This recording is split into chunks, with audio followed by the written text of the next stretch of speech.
السلام علیکم ورحمۃ اللہ وبرکاتہ۔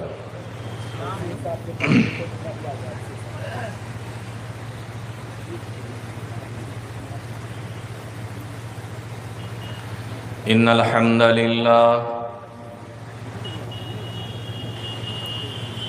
نحمده ونستعینه ونستغفره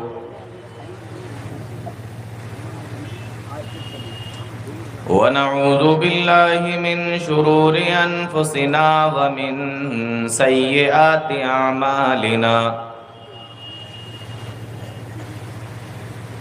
من يهده الله فلا مضل له ومن يضلل فلا هادي له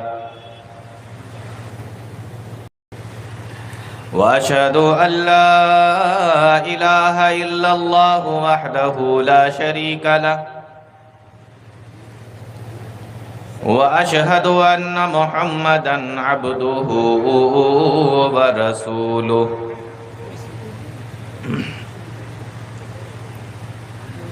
يا أيها الذين آمنوا اتقوا الله حق تقاته ولا تموتن إلا وأنتم مسلمون يا أيها الناس اتقوا ربكم الذي خلقكم من نفس واحدة وخلق منها زوجها فبث منهما رجالا كثيرا ونساء واتقوا الله الذي تساءلون به والأرحام إن الله كان عليكم رقيبا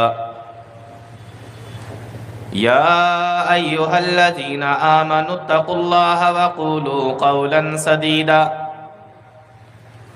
يصلح لكم أعمالكم ويغفر لكم ذنوبكم ومن يطع الله ورسوله فقد فاز فوزا عظيما أما بعد فإن خير الحديث كتاب الله وخير الهدي هدي محمد صلى الله عليه وسلم وشر الأمور محدثاتها وكل محدثة بدعة وكل بدعة ضلالة وكل ضلالة في النار أعوذ بالله السميع العليم من الشيطان الرجيم بسم الله الرحمن الرحيم يا أيها الذين آمنوا قوا أنفسكم وأهليكم نارا وقودها الناس والحجارة عليها ملائكة غلاظ شداد لا يعصون الله ما أمرهم ويفعلون ما يؤمرون۔ باوقار معزز علماء کرام،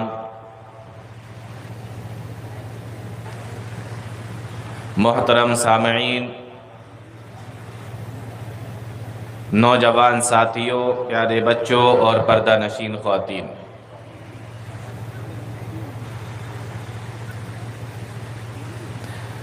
آج کے اس پروگرام میں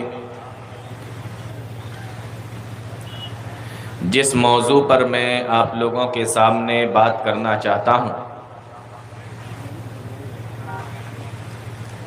موضوع ہے جہنم میں لے جانے والے کام۔ جہنم میں لے جانے والے اعمال، آپ کوئی بھی نام دے سکتے ہیں۔ قرآن کریم کی جو آیت کریمہ میں نے خطبہ مسنونہ کے بعد میں پڑھی ہے، اس آیت کریمہ کے حوالے سے بھی کچھ باتیں انشاءاللہ آپ کے سامنے رکھی جائیں گی، لیکن اس سے پہلے ایک بات جس کو اچھے طریقے سے ہمیں اور آپ کو سمجھنا ہے،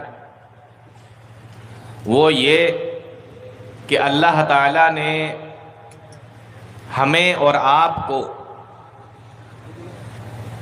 جن 6 چیزوں کے اوپر ایمان لانے کا حکم دیا ہے،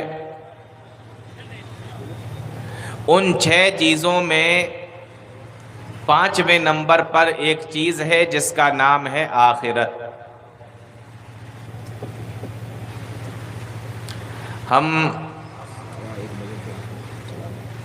دیکھتا ہوں ہم لمبی چوڑی تقریریں کرتے ہیں، سنتے ہیں،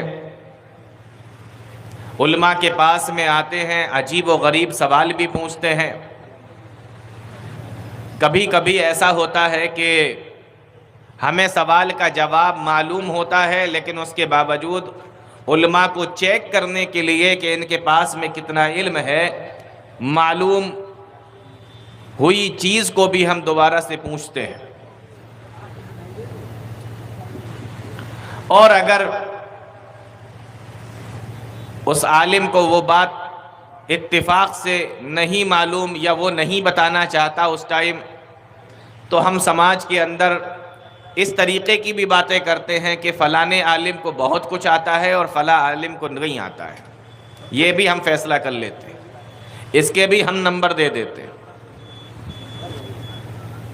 لیکن آپ غور کریں، ارکان ایمان اور ارکان اسلام یہ 2 چیزیں ہیں۔ ارکان اسلام 5 ہیں، ارکان ایمان 6 ہیں۔ یہ بنیادی چیزیں ہیں جو ایک بچے کو اس کو بچپنے ہی میں یاد کرا دینا چاہیے کہ ارکان اسلام کتنے ہیں اور کون کون سے ہیں، اور ارکان ایمان کتنے ہیں اور کون کون سے ہیں۔ لیکن ہمارے یہاں لوگ بوڑھے ہو جاتے ہیں، ان کے پاس میں اتنا علم تو ہوتا ہے کہ وہ آپس میں بحث کر لیں، علماء سے بحث کر لیں، لیکن ارکان ایمان اور ارکان اسلام نہیں سمجھ میں آتا، اور ارکان اسلام کتنے ہیں، ارکان ایمان کتنے ہیں، یہ ان کو معلوم نہیں ہوتا، جبکہ یہ بنیادی چیزیں ہیں۔ تو ارکان ایمان 6 ہیں، اور ان ارکان ایمان میں سے 5ویں نمبر پر جو چیز ہے جس کے اوپر ایمان لانا ضروری ہے، وہ ہے آخرت۔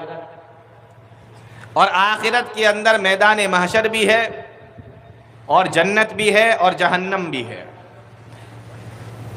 تو ہمارا یہ ایمان ہونا چاہیے کہ ہمیں مرنا ہے، مرنے کے بعد ہمارے اوپر جو حالات گزریں گے وہ برزخ کے حالات ہیں، اس کے بعد میں اللہ کے سامنے ہمیں پیش کر دیا جائے گا، وہ میدان محشر ہے، اور وہاں پر ہمارے اعمال کا جب بدلہ دیا جائے گا اور فیصلہ ہوگا تو انسان اپنے اعمال کے مطابق جنت کے اندر بھی جائے گا اور جہنم کے اندر بھی جائے گا۔ یہ ہمارا ایمان ہے اور یہ ہمارا عقیدہ ہے، اس کا آپ انکار نہیں کر سکتے، اس میں آپ کوئی شک و شبہ بھی نہیں کر سکتے۔ اور میں نے ایک موقع پر بتایا تھا کہ اللہ تعالیٰ نے جنت کو بھی بنا دیا ہے اور اللہ تعالیٰ نے جہنم کو بھی بنا دیا ہے۔ جنت بھی بن کر تیار ہے اور جہنم بھی بن کر تیار ہے، دونوں چیزوں کو اللہ تعالیٰ نے بنا دیا ہے۔ اور جہنم کے تعلق سے، چونکہ مجھے اسی کے تعلق سے کچھ بات کرنا ہے، تو جہنم کے تعلق سے علماء نے یہ بات لکھی ہے، اس بات کو بڑے اچھے طریقے سے یاد کر لیں اور یہاں سے لے کر جائیں کہ جہنم کے تعلق سے علماء نے یہ بات لکھی ہے کہ ہم جس دنیا کے اندر رہتے ہیں، جس زمین پر ہم رہتے ہیں، اور یہ آسمان جس کو ہم دیکھتے ہیں، یہ پورا آسمان جہاں تک بھی ہے، جتنا بڑا بھی ہے، اور یہ پوری زمین، دونوں کو اگر ملا دیا جائے تو یہ زمین اور آسمان دونوں مل کر اتنے بڑے نہیں ہوں گے جتنی بڑی اللہ تعالیٰ نے جہنم بنائی ہے۔ نہیں آئی بات سمجھ میں؟ زمین اور آسمان کو بھی اگر ملا دیا جائے تو یہ دونوں مل کر بھی اتنے بڑے نہیں ہو پائیں گے جتنی بڑی اللہ تعالیٰ نے جہنم بنائی ہے۔ اور وہ جہنم جو ہمیشہ جل رہی ہے، جس کے اندر آگ دہک رہی ہے، اور اتنی خطرناک ہے. ایک حدیث کے اندر آتا ہے، صحیح بخاری کی روایت ہے. اسی حدیث کے ذریعے سے میں اپنی بات شروع کرتا ہوں، غور سے سنیے. پیارے نبی صلی اللہ علیہ وسلم نے ارشاد فرمایا، صحیح بخاری کی حدیث، اشتکت النار الی ربہا، جہنم نے اللہ تعالیٰ سے، اپنے رب سے یہ شکایت کی. اگر بنی نہیں ہے تو شکایت کیسے کری؟ یہ حدیث کا ٹکڑا ہمیں بتا رہا ہے کہ جہنم بھی بن چکی ہے. فرمایا اشتکت النار الی ربہا، جہنم نے اپنے رب سے شکایت کی. کیا شکایت کی؟ حدیث کے اندر آتا ہے، کہا یا ربی اکل بازی بازا، اے میرے پروردگار، میرا بعض حصہ بعض حصے کو کھائے جا رہا ہے، میرا بعض حصہ بعض حصے کے اوپر چڑھا جا رہا ہے، بعض حصہ بعض حصے کو کھایا جا رہا ہے. آگ اتنی تیز جل رہی ہے. آپ لوگوں نے بھی دیکھا ہوگا، جب آپ آگ جلاتے ہیں تو ایک لپٹ اٹھتی ہے، اس کے بعد دوسری اٹھتی ہے. کوئی آگ کی لپٹ ہلکی ہوتی ہے، چھوٹی ہوتی ہے، اور کوئی آگ کی لپٹ بڑی ہوتی ہے اور تیز ہوتی ہے، اونچی ہوتی ہے. فرمایا یا ربی اکل بازی بازا، میرا بعض حصہ بعض حصے کو کھائے جا رہا ہے. اتنی سخت ہے اس کی آگ، اور اتنے طریقے سے دھڑک رہی ہے اور اتنے طریقے سے بھڑک رہی ہے. فرمایا یا ربی اکل بازی بازا، میرا بعض حصہ بعض حصے کو کھائے جا رہا ہے. حدیث کے اندر آتا ہے، اللہ تعالیٰ نے اس کو اجازت دی، فَأَذِنَ لَهَا بِنَفْسَيْن، جہنم کو یہ اجازت دی گئی کہ تم 2 سانس لے سکتی ہو، تمہیں 2 سانس لینے کی اجازت دی جاتی ہے. فَأَذِنَ لَهَا بِنَفْسَيْن، 2 سانس لینے کی اللہ تعالیٰ نے اس کو اجازت دے دی. حدیث کے اندر آتا ہے، نفس فی الشتاء ونفس فی الصیف، ایک سانس جہنم سردی کے موسم میں لیتی ہے اور ایک سانس جہنم گرمی کے موسم میں لیتی ہے. ایک سانس سردی کے موسم میں لیتی ہے اور ایک سانس گرمی کے موسم میں لیتی ہے. حدیث کے اندر آیا، پیارے نبی صلی اللہ علیہ وسلم نے بتایا، اشد ما تجدون من الحر، جب تم گرمی دیکھتے ہو اور یہ بہت زیادہ گرمی جب تمہاری یہاں پڑتی ہے، اشد ما تجدون من الحر، یہ جہنم باہر کی طرف سانس نکالتی ہے. واشد ما تجدون من الزمہریر، اور جب تم سردی کا موسم دیکھتے ہو یہ جہنم اندر کی طرف سانس لیتی ہے.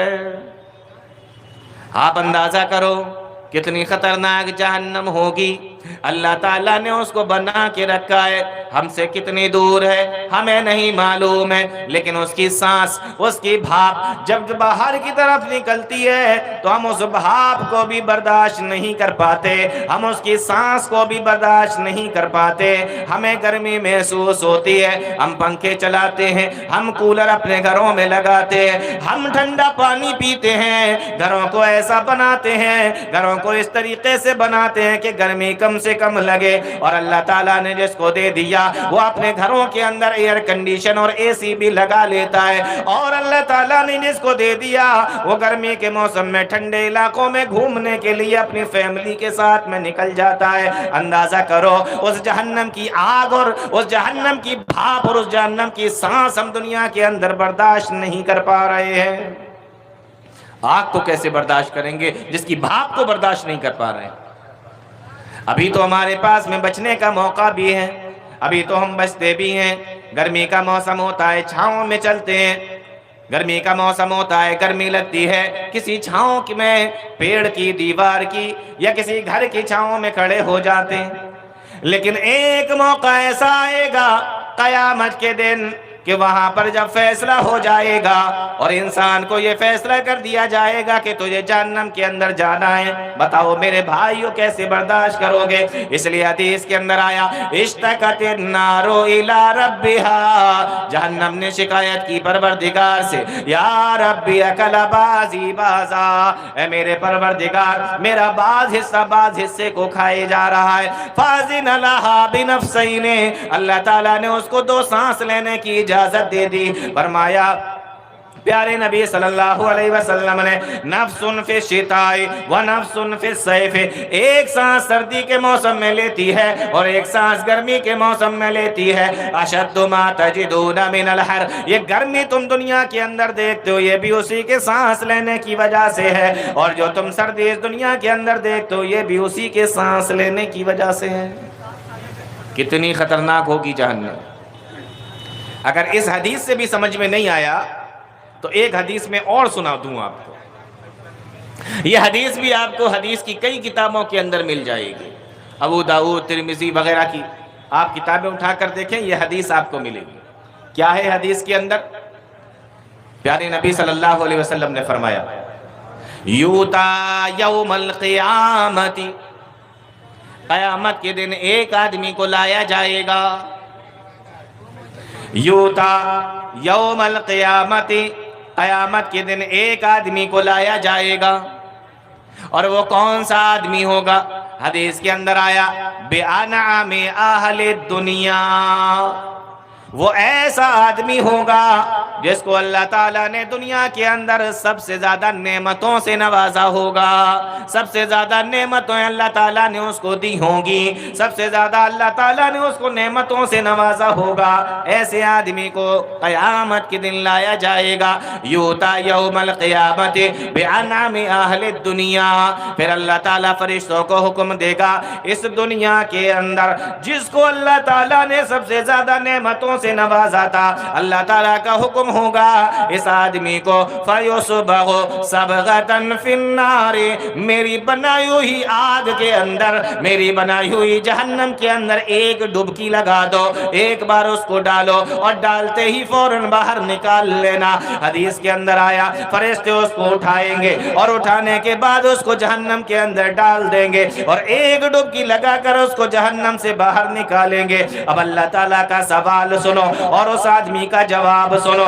اللہ تعالیٰ اس آدمی سے سوال کرے گا، او میرے بندے بتا حل مر بک نعیم قط، بتا دنیا کے اندر تجھے کبھی کوئی آرام بھی ملا تھا، دنیا کے اندر کوئی نعمتیں بھی تجھے ملی تھی، دنیا کے اندر تو بڑے مزے کر کے بھی آیا تھا، ایک مرتبہ جہنم کے اندر ڈبکی لگانے کی وجہ سے وہ آدمی کہے گا ما اصابنی نعیم قط، اے میرے پروردگار میں نے تو دنیا کے اندر کوئی نعمت اور آرام دیکھا ہی نہیں تھا۔ کیا سمجھ میں آیا؟ معلوم یہ ہوا ایک ڈبکی لگائے گا دنیا کی ساری نعمتیں اس کی نکل گئی، ایک ڈبکی لگائی جائے گی ساری ہیکڑی اس کی ختم ہو جائے گی، اس کو یاد بھی نہیں رہے گا کہ اس نے دنیا کے اندر کتنی نعمتوں میں زندگی گزاری ہے، اللہ تعالیٰ نے اس کو کتنی نعمتوں سے نواز رکھا تھا۔ ایک ڈبکی لگانے کے بعد اس کی ساری ہیکڑی نکل جائے گی، ساری یادداشت اس کی ختم ہو جائے گی، اس کو اپنی ساری نعمتیں وہ یاد نہیں رہیں گی اور کہے گا ما اصابنی نعیم قط، اے میرے پروردگار میں نے دنیا کے اندر کوئی نعمت دیکھی ہی نہیں ہے۔ اس لیے میرے بھائیو اللہ تعالیٰ نے آپ کو دنیا کے اندر بھیجا اور ہر انسان کو الگ الگ نعمتوں سے نوازا، کچھ کو زیادہ نعمتیں دی ہیں، کچھ کو کم دی ہیں، لیکن ہاں سب کو نعمتیں ملی ہیں۔ ہم اللہ تعالیٰ کی نعمتوں کے بھکاری ہیں، ہم اللہ تعالیٰ کی نعمتوں کے فقیر ہیں، اللہ تعالیٰ نے ہمیں اپنی نعمتوں اور رحمتوں سے نوازا ہے، لیکن میرے بھائیو یہ نعمتیں دنیا کے اندر ہیں، جب قیامت کے دن آخرت میں اللہ تعالیٰ کے سامنے کھڑا کیا جائے گا یہ نعمتیں تمہارے کوئی کام نہیں آئیں گے، وہاں تمہارے اعمال کام آئیں گے۔ ایک ڈبکی لگانے کے بعد دنیا کے اندر جس کو اللہ نے سب سے زیادہ نعمتوں سے نوازا تھا اس کو کوئی نعمت یاد نہ رہی۔ اس لیے دنیا کے اندر ہمیں ذرا تیاری کرنا ہے، اس سے بچنے کی تیاری کرنا ہے۔ حدیث کے اندر آیا پھر اللہ تعالیٰ فرشتوں کو حکم دے گا یوتا یوم القیامت باشد المؤمنین ذرا و بلان. حدیث کے اندر آتا ہے اللہ تعالیٰ فرشتوں کو حکم دے گا کہ اب مومنوں میں سے، مسلمانوں میں سے، مومنوں میں سے ایک آدمی کو بلاؤ جس کو دنیا کے اندر سب سے زیادہ پریشانی تھی، دنیا کے اندر جس نے سب سے زیادہ تکلیفوں کو برداشت کیا تھا، دنیا کے اندر میری نعمتیں جس کو سب سے زیادہ کم ملی تھی، دنیا کے اندر بڑی مصیبتوں میں زندگی گزار کے آیا ہے، بڑی تکلیفوں میں زندگی گزار کے آیا ہے، ایک مومن کو بلایا جائے گا جو بڑی مصیبتوں سے اپنی زندگی دنیا سے کاٹ کے گیا ہوگا، بڑی پریشانی سے اپنی زندگی گزار کے گیا ہوگا. جب اس کو بلایا جائے گا اللہ تعالیٰ کا حکم ہوگا او میرے فرشتوں فَيُصْبَغُ صَبْغَةً فِي الْجَنَّةِ، اس کو ایک جھلک جنت کی دکھلاؤ، اس کو ایک مرتبہ جنت کے اندر لے کر جاؤ اور جنت کی نعمتیں اس کو دکھاؤ، جنت کے ٹھاٹ باٹ اس کو دکھاؤ، جنت کی زندگی اس کو دکھاؤ، جنت کی نعمتیں اور جن میں جنت کی راحتیں اس کو دکھاؤ، ایک مرتبہ اس کو جنت کی جھلک دکھاؤ. فرشتے اس کو ایک مرتبہ جنت کی جھلک دکھائیں گے اور اس کے بعد میں اس کو باہر نکالیں گے. باہر نکالا، اب اللہ تعالیٰ کا سوال سنو اور اس کے بعد میں اس انسان کا جواب سنو. کون سا انسان ہے جس نے دنیا کے اندر اپنی زندگی ساری مصیبتوں کے اندر گزاری ہے؟ اس سے جب اللہ تعالیٰ سوال پوچھے گا اے میرے بندے بتا کیا تو نے دنیا کے اندر کوئی مصیبت کی زندگی دیکھی بھی تھی، کوئی مصیبت کی زندگی گزاری بھی تھی، کوئی پریشانی اور تکلیفوں کی زندگی گزاری بھی تھی؟ اس سے جب یہ سوال پوچھا جائے گا ایک مرتبہ جنت کے اندر ڈالے جانے کی وجہ سے، ایک جھلک جنت کی دیکھنے کی وجہ سے وہ انسان کہے گا اے میرے پروردگار میں نے دنیا کے اندر کوئی مصیبت دیکھی ہی نہیں ہے. ما اصابنی ضر وبلاء قط، اے میرے پروردگار میں نے دنیا کے اندر کوئی مصیبت نہیں دیکھی، میں نے دنیا کے اندر کوئی پریشانی نہیں دیکھی، میں نے دنیا کے اندر کوئی تکلیف نہیں دیکھی. ایک مرتبہ جنت کی نعمت دیکھنے کے بعد، ایک مرتبہ جنت کی جھلک پانے کے بعد اس کو یاد ہی نہیں رہے گا کہ وہ کتنی مصیبتوں کی زندگی گزار کے آیا. اندازہ کرو کہ ساری نعمتیں جو یہاں سے حاصل کر کے اور مزے لے کر گیا، ایک مرتبہ جہنم میں ڈبکی لگانے کے بعد اس کو دنیا کی کوئی نعمت یاد نہیں ہے، اور اس کو جنت میں ایک مرتبہ ڈالا گیا تو اس کو دنیا کی کوئی مصیبت یاد نہیں ہے. اس سے اندازہ کرو کہ جنت کتنی آرام کی جگہ ہے اور دوزخ کتنی مصیبت کی جگہ ہے. یہ دو حدیثیں میں نے آپ کو صرف اس لیے سنائی تاکہ آپ کو سمجھ میں آئے کہ جہنم ہے کیا چیز. آئیے قرآن کریم کی اس آیت کریمہ کی طرف چلتے ہیں جو قرآن کریم کی آیت کریمہ میں نے خطبہ مسنونہ کے بعد آپ کے سامنے پڑھی تھی. کیا فرمایا اللہ تعالیٰ نے اس آیت کریمہ کے اندر؟ فرمایا یا ایھا الذین آمنو، اے ایمان والو، یا ایھا الذین آمنو، اے ایمان والو.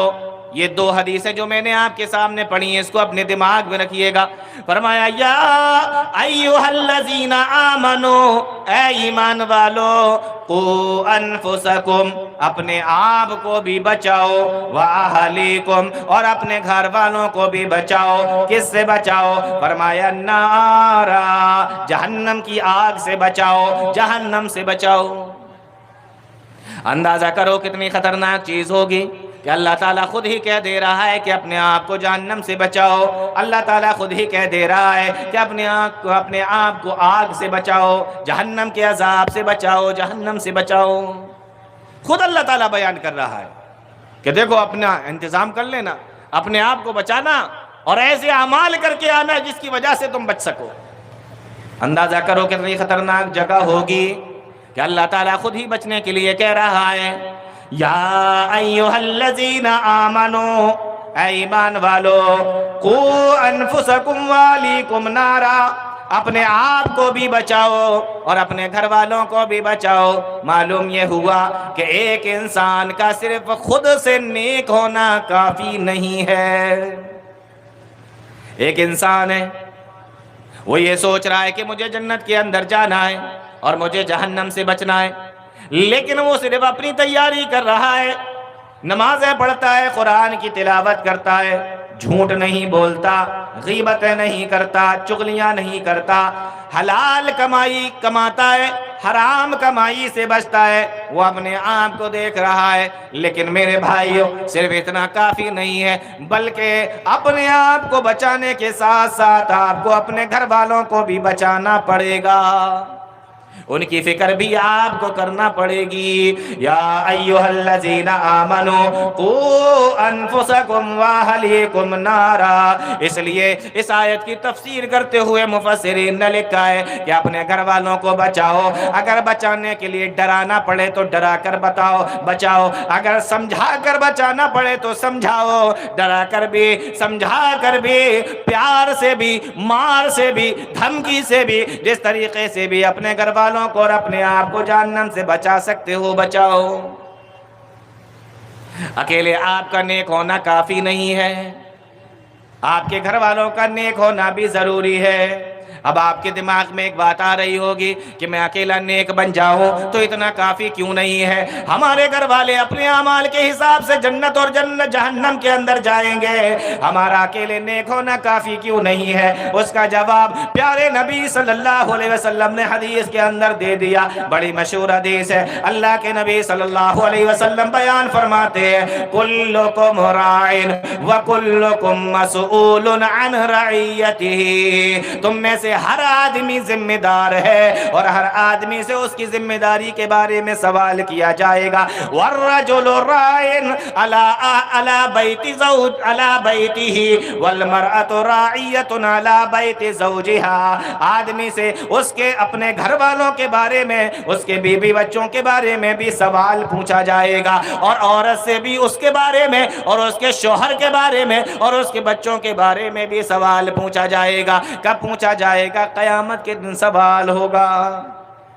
آپ نیک تھے لیکن آپ کی اولاد کیسے بگڑ گئی؟ آپ نیک تھے، آپ کی اولاد نیک کیسے نہ بنی؟ آپ کی اولاد نیک کیوں نہ ہوئی؟ یہ سوال بھی آپ سے پوچھا جائے گا۔ آپ اگر اکیلے نیک بن کر دنیا سے جاتے ہیں، اللہ کے نبی صلی اللہ علیہ وسلم ارشاد فرماتے ہیں، کلکم راعٍ وکلکم مسئول عن رعیتہ، تم میں سے ہر آدمی ذمہ دار ہے، ہر آدمی نگراں ہے، ہر آدمی ذمہ دار ہے، اور اس سے اس کی ذمہ داری کے بارے میں سوال ہوگا۔ ایک آدمی سے اس کے گھر کے بارے میں سوال ہوگا، اس کی بیوی کے بارے میں سوال ہوگا، اس کے بچوں کے بارے میں سوال ہوگا، اسی طریقے سے عورت سے اس کے بارے میں بھی سوال ہوگا، اس کے شوہر کے بارے میں بھی سوال ہوگا، اور اس کے شوہر کے بچے یعنی اس کے بچوں کے بارے میں بھی سوال ہوگا۔ پیارے نبی نے فرمایا ہر آدمی سے سوال پوچھا جائے گا۔ آپ اگر اپنے سوالوں کے اندر بچ بھی گئے، آپ نے اگر بتا بھی دیا کہ ہم تو نیک تھے، ہم تو بڑی اچھی زندگی گزار کے آئے، لیکن اگر اپنے گھر والوں کا دھیان آپ نے نہ رکھا، اپنے گھر والوں کو نہ سمجھایا، پیارے نبی صلی اللہ علیہ وسلم نے فرمایا کہ آپ سے سوال پوچھا جائے گا۔ ابھی آیا کچھ سمجھ میں کہ نہیں؟ صرف اپنا نیک ہونا کافی نہیں ہے، بلکہ اپنے گھر والوں کی بھی فکر کرنا پڑے گی، اپنے بیوی بچوں کی بھی فکر کرنا پڑے گی۔ اس لیے اللہ کے نبی صلی اللہ علیہ وسلم نے ایک حدیث کے اندر ارشاد فرمایا، بڑی پیاری حدیث ہے، پیارے نبی ارشاد فرماتے ہیں، جب تمہارا بچہ 7 سال کا ہو جائے تو اس سے نماز پڑھنے کے لیے کہو، اور اس کے بعد میں جب وہ 10 سال کا ہو جائے اس سے نماز پڑھنے کے لیے کہو، اور اس کے بعد اگر 10 سال کا ہونے کے بعد بھی وہ نماز پڑھنے کے لیے نہ جائے، وَضْرِبُوهُمْ عَلَيْهَا، تو اپنے بچوں کو مار بھی سکتے ہو۔ فکر کون کرے گا؟ آپ کریں گے۔ کب سے کریں گے؟ بچپنے سے کریں گے۔ 7 سال کا بچہ یا بچی ہو جائے اس سے نماز پڑھنے کے لیے کہو، اور اگر وہ 10 سال کی عمر میں بھی نماز نہ پڑھے تو اس کو مار بھی سکتے ہو۔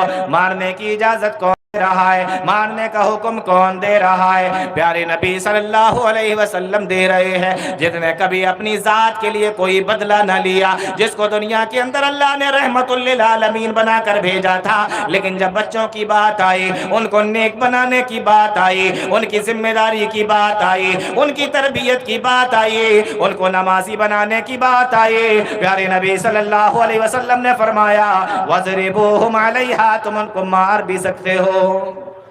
ان کو نمازی بناؤ، سمجھا کر بنا سکتے ہو تو سمجھا کر بناؤ، اگر مار کر بنا سکتے ہو تو مار کر بناؤ، اگر پیار سے بنا سکتے ہو تو پیار سے بنا دینا۔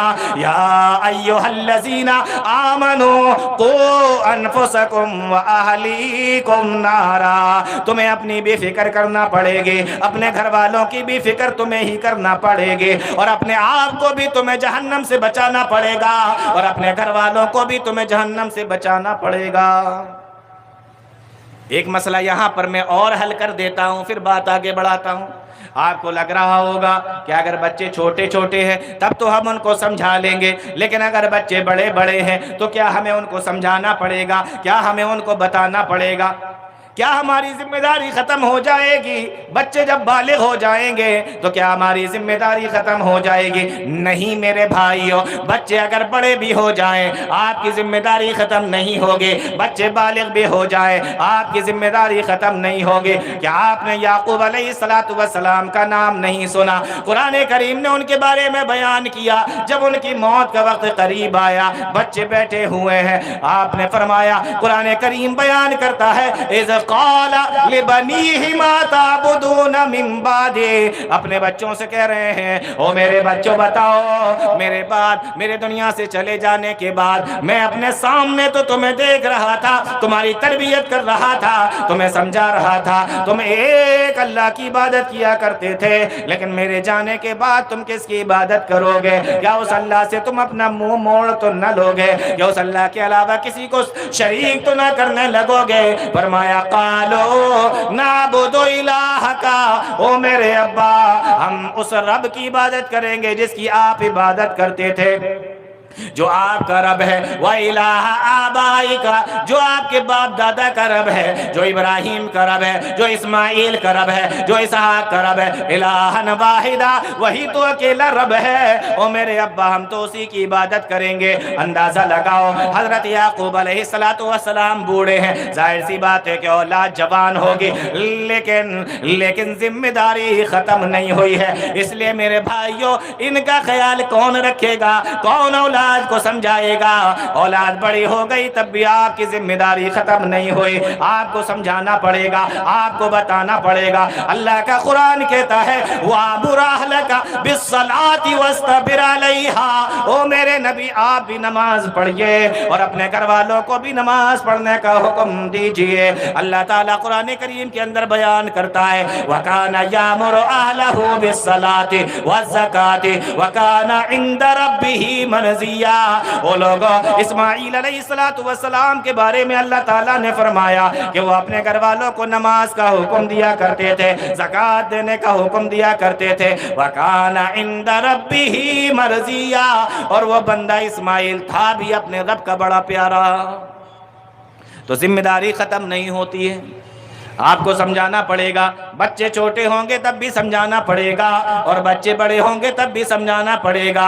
ان کو جہنم سے کون بچائے گا؟ ان کو جہنم سے بچانے کے لیے کون سمجھائے گا؟ اللہ کا قرآن کہتا ہے یا ایھا الذین آمنوا قوا انفسکم واہلیکم نارا، وہ لوگوں اپنے آپ کو بھی بچا لو اور اپنے گھر والوں کو بھی جہنم کی آگ سے بچاؤ۔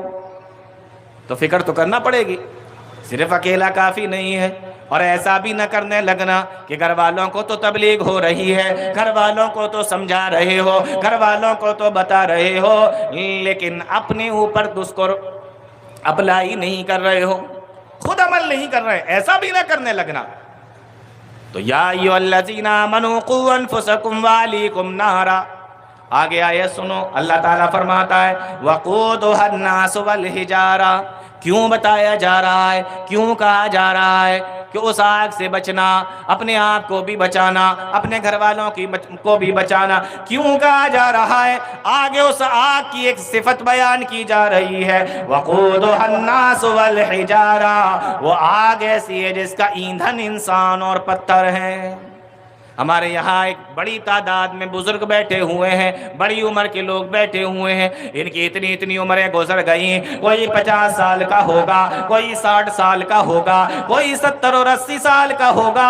ان سے ذرا پوچھو، او بابا، او چاچا، ذرا یہ تو بتاؤ کیا آپ نے کوئی ایسی آگ بھی جلائی ہے جس کو جلانے کے لیے آپ نے پتھر اس کے اندر ڈالے ہو اور آگ جلنے لگی ہو؟ آپ کہیں گے پتھر ڈالنے سے تو آگ بجھ جاتی ہے، ہم تو لکڑیاں جلاتے ہیں، ہم تو کاغذ جلاتے ہیں، یا ہم تو اس جیسی چیزوں کو جلاتے ہیں جس کی وجہ سے آگ جلنے لگتی ہے، پتھر ڈالنے سے تو آگ بجھ جاتی ہے۔ ہم نے آج تک، جس کی عمر 70 سال ہے، جس کی عمر 80 سال ہے، اس نے آج تک ایسی آگ نہیں دیکھی ہوگی، نہ جلائی ہوگی، نہ دیکھی ہوگی جس کو پتھروں سے جلایا جائے۔ فرمایا وَقُودُهَا النَّاسُ وَالْحِجَارَةُ، اللہ کی جلائی ہوئی آگ، اللہ کی بنائی ہوئی آگ ایسی آگ ہے جو پتھر سے بنتی ہے، پتھر سے جلتی ہے، جس کا ایندھن انسان اور پتھر ہے۔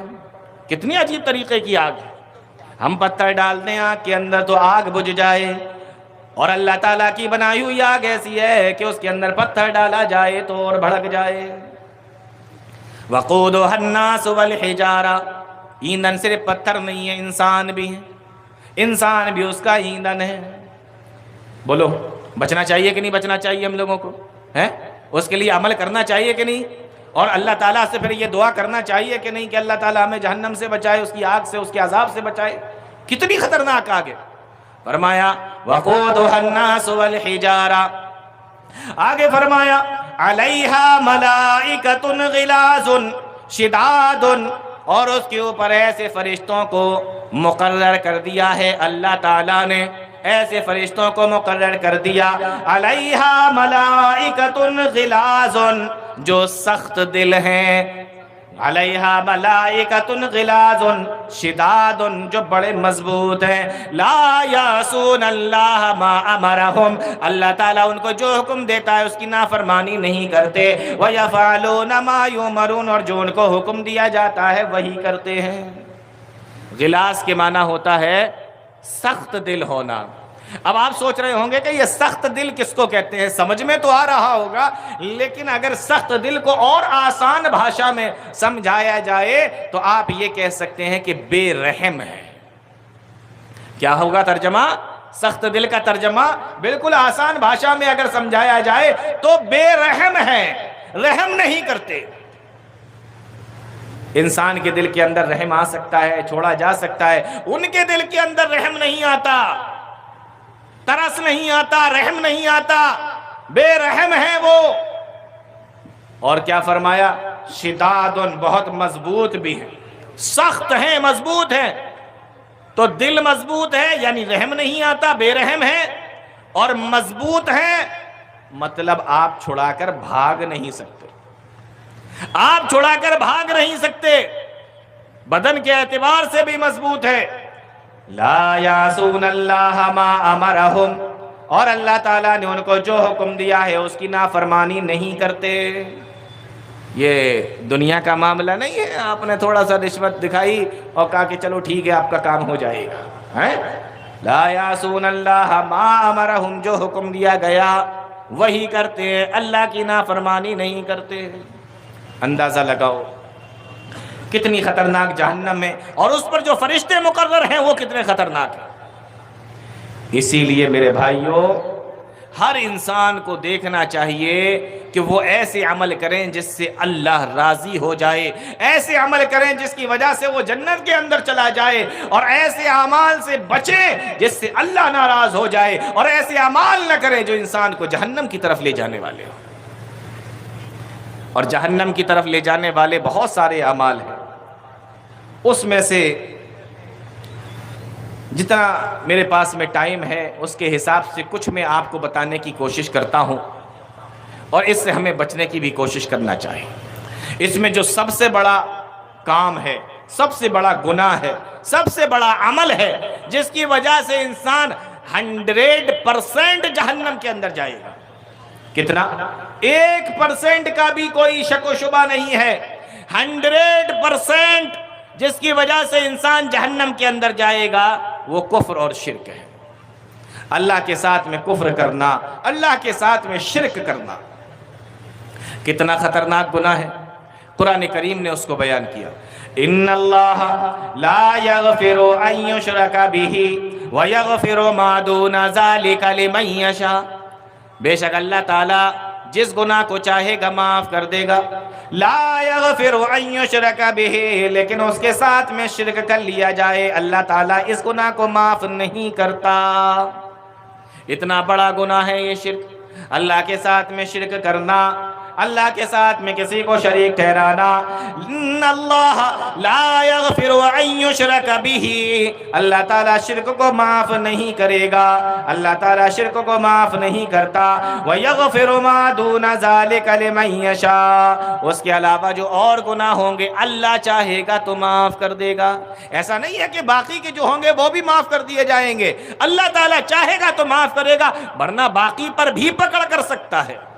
آپ یہ سوچ رہے ہوں گے، ہم لوگ یہ سوچتے ہیں کہ چلو شرک معاف نہیں ہوگا، ہم شرک نہیں کر رہے ہیں، باقی تو معاف ہو جائیں گے۔ نہیں، قرآن کریم کی آیت پر غور کریں، اللہ تعالیٰ یہ نہیں کہہ رہا ہے کہ باقیوں کو میں معاف کر دوں گا۔ وَيَغْفِرُ مَا دُونَ ذَلِكَ لِمَن يَشَاءُ، اس سے کمتر جو گناہ ہوں گے اگر ہم چاہیں گے تو معاف کریں گے، اور اگر اللہ تعالیٰ چاہے تو اس کے علاوہ گناہوں پر بھی پکڑ کرنا چاہے تو پکڑ کر سکتا ہے۔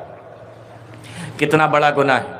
صحیح بخاری کی حدیث دیکھیں، اللہ کے نبی صلی اللہ علیہ وسلم کے چچا ہیں، نام ابو طالب ہے، انتقال کا وقت ہے، چارپائی پر لیٹے ہوئے ہیں، پیارے نبی صلی اللہ علیہ وسلم کو بتایا گیا آپ مکہ کے اندر نکلے ہوئے ہیں اور مکہ کے اندر دعوت و تبلیغ کے لیے نکلے ہوئے ہیں۔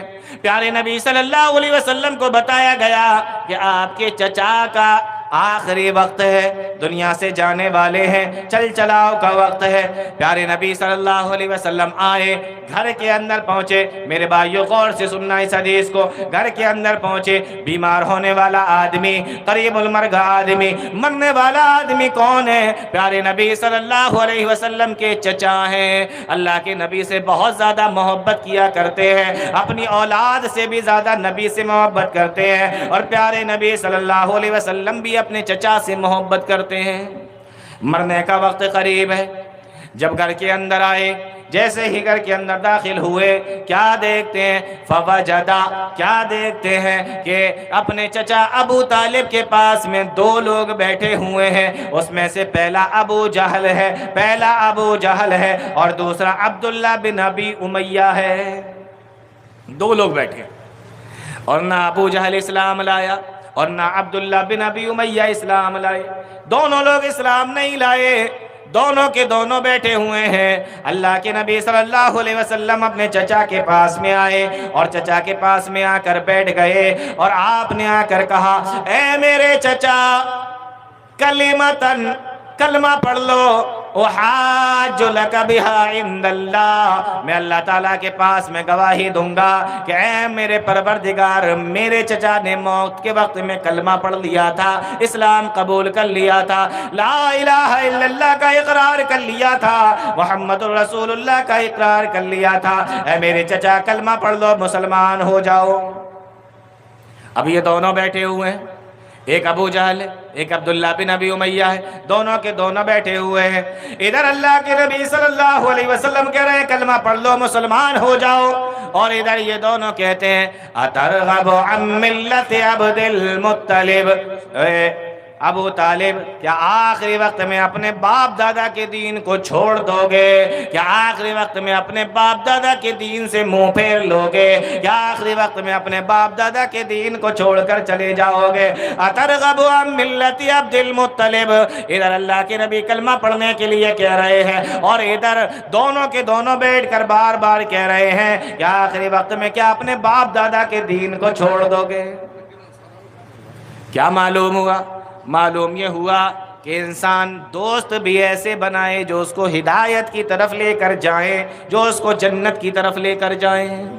ایسے دوست نہ بناؤ، ایسے دوست مت بناؤ، ایسے دوست نہ بناؤ جو تمہیں گمراہی کی طرف لے کر چلے جائیں، ایسے دوست نہ بناؤ جو تمہیں جہنم کی طرف لے کر چلے جائیں۔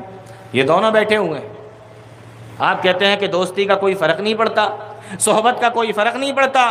ہمارے فلانے فلانے اور وہ دوست ہیں، لیکن مجھے دیکھو میں تو نہیں بگڑا. ایسا نہیں ہوتا ہے. صحبت کا اثر ہوتا ہے. آپ پہلے نمازی تھے، پھر بے نمازیوں کے ساتھ میں رہ کر بے نمازی بن گئے، ہوتا ہے. آپ پہلے ٹھیک ٹھاک تھے، پھر شرابیوں کے ساتھ میں رہنے لگے تو شراب پینا بھی شروع کر دی. آپ پہلے جوا نہیں کھیلتے تھے، لیکن جواریوں کے ساتھ میں رہ کر آپ کو جوا کھیلنا بھی آ گیا. صحبت کا اثر ہوتا ہے. یہاں دو بیٹھے ہوئے ہیں، اللہ کے نبی صلی اللہ علیہ وسلم بار بار کہہ رہے ہیں اے میرے چچا کلمہ پڑھ لو مسلمان ہو جاؤ، اور یہ بار بار دونوں کے دونوں کہہ رہے ہیں اترغب عن ملت عبد المطلب، کہ آخری وقت میں اپنے باپ دادا کے دین کو چھوڑ دو گے.